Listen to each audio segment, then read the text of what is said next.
Hello everybody, my name is John Perrin. I'm Director and Co-Founder of Tactical Sales Training. I want to spend a couple of minutes really talking about one of the most common questions I get asked about telephone calls and outbound calls. Should we leave a voicemail? It's a classic question, and I think there's 2 points. First one is, should we leave a voicemail? And the second point is, how do we leave the voicemail? If you look at the first question, over the course of a typical calendar year for a salesperson, you will find that there's actually an opportunity to leave a voicemail maybe 200 or 300 times a year. Lots of people don't, and I think they're missing out. A key point is that it only takes 1 or 2 people to call you back to make it worthwhile to leave that voicemail. So I think every time you have an opportunity to leave a voicemail, do leave that voicemail.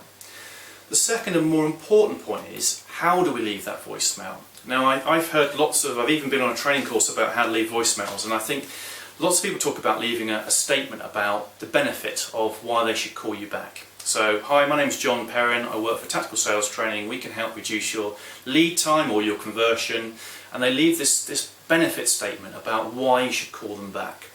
The problem I have with that really is, when you think about it, is that person's going to listen to that voicemail and they're going to either rule it in or rule it out. So if they're not interested in your product or service, they're not going to call you back.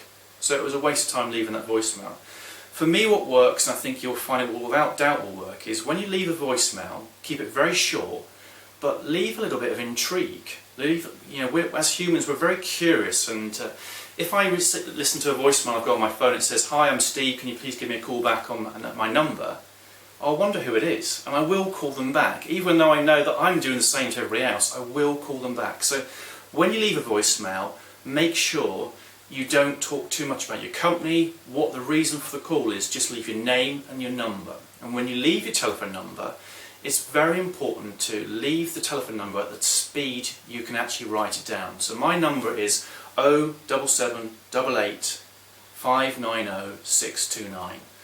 And that's the fastest anybody can actually write it down. So the other person at the other end of the phone, they can also write it down at your speed. So 3 things with voicemail. 1, please do leave voicemails. 2, make sure there aren't any benefit statements and you're leaving a little bit of intrigue and curiosity about it.